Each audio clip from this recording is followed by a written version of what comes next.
மேலறை தியானம் நவம்பர் மாதம் 17ஆம் தேதி 2025ஆம் ஆண்டு. எழுதியிருப்பவர் லீசா ஸ்டாக்போல், விஸ்கன்சின், USA. தலைப்பு அறையை துப்புரவு செய்தல். வாசிக்க வேண்டிய வேத பகுதி ஏசாயா 43ஆம் அதிகாரம் 16ஆம் வசனம் தொடங்கி 21ஆம் வசனம் வரை.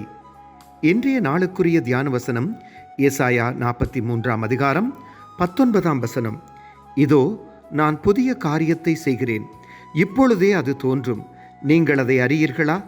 நான் வனாந்தரத்திலே வழியையும் அவாந்தர வெளியிலே ஆறுகளையும் உண்டாக்குவேன் என்று கர்த்தர் சொல்கிறார்.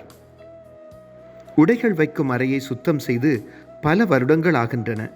எனது வாழ்வின் பல்வேறு காலங்களை குறிக்கும் உடைகள் அங்கிருக்கின்றன.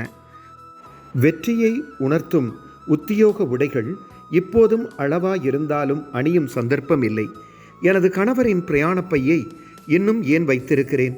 இருவரும் ஒன்றாக வாழ்ந்ததை நினைவுபடுத்தும் பல பொருட்கள் இருக்கின்றன. நான் வேலையிலிருந்து ஓய்வு பெற்று 15 வருடங்களும் எனது கணவர் காலமாகி 10 வருடங்களும் ஆகிறது. கடந்த காலங்களில் உபயோகப்படுத்திய பல பொருட்களை ஞாபக சின்னங்களாக வைத்திருக்கிறேன். புதிய பொருட்களுக்காக பழையவைகளை கழிக்க வேண்டும் என்பதை அறிவேன். கடந்த காலங்களை நினைக்க வேண்டாம் என்று வேதாகமம் சொல்லுகிறது. ஏசாயா 43ஆம் அதிகாரம் 18ஆம் வசனம். தேவையற்ற பொருட்களை வைத்திருப்பது எனக்கு ஒரு பாதிப்பையும் ஏற்படுத்தாது. ஆனால் அறையை சுத்தம் செய்யும் நேரத்தில் பழைய ஞாபகங்கள், பழக்கங்கள் ஆகியவற்றுடன் வாழ்ந்ததால் கடவுள் எனக்காக வைத்திருந்த புதிய வாழ்வுக்கான திட்டத்தை நான் தவறவிட்டு விட்டேனோ என்று நினைக்கச் செய்தது. கடவுள் எனக்காக வைத்திருக்கும் திட்டத்தை நான் கண்டுகொள்ள உதவும்படி ஜெபிக்கிறேன். ஜெபம்.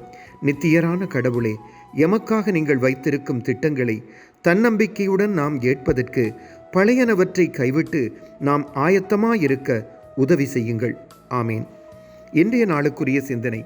எமது வாழ்க்கையில் வரப்போகும் புதியவைகளுக்காக பழையதை கழித்து இடம் ஒதுக்குவேன்.